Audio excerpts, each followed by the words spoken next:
ya Simba Sports Club. Shabana, karibu sana.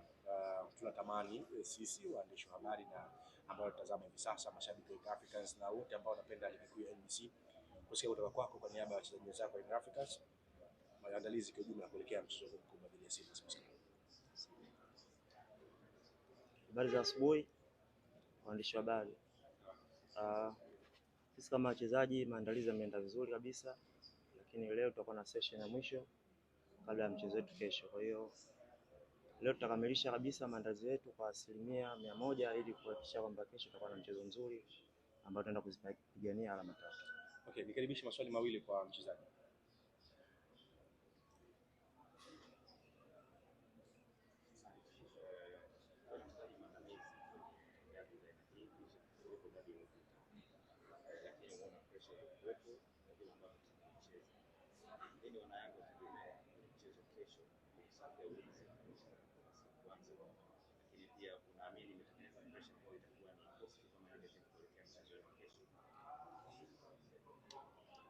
Kesho ni mchezo mkubwa sana.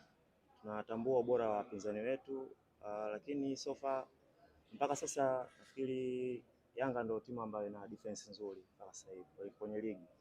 Kwa hiyo yale mazuri ambayo tulikuwa tunayo tutaendelea nayo kuhakikisha kwamba tunafanya vizuri, na kuhakikishia kwamba kesho tutaingia kwa 100% kama defenders, kuhakikisha kwamba tunalinda kile ambacho tulikifanya kabla, kuhakikisha kwamba kesho pia tunapata alama nzuri 3.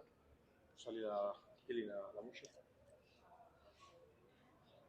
Shaba, mnaenda kwenye mechi ya kesho, mnaenda kwenye mechi mbili.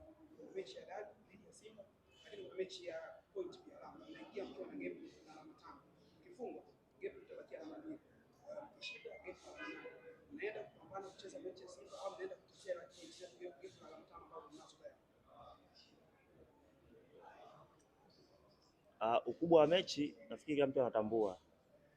Ukipoteza mchezo wa kesho, ina maana kwanza kuelekea katika mbio za ubingwa na kwa kidogo kama unasuasua, kwa sababu ni mechi kubwa, ni mechi ya watani. Kwa hiyo sisi tunatambua hilo, na kikubwa si maandalizi yetu ni kuhakikisha kwamba tunashinda mchezo wa kesho ili tutengeneze gap kubwa kuelekea katika michezo mingine ambayo inafuata, kwa sababu ukimfunga mpinzani wako ambaye anakusogelea, ina maana unatengeneza gap ambalo linakurahisishia wewe kuelekea katika mbio za bingwa. Shukrani sana na niwatakie kila la heri kuelekea mchezo wa kesho dhidi ya Simba. Coach, thank you and wish you all the best.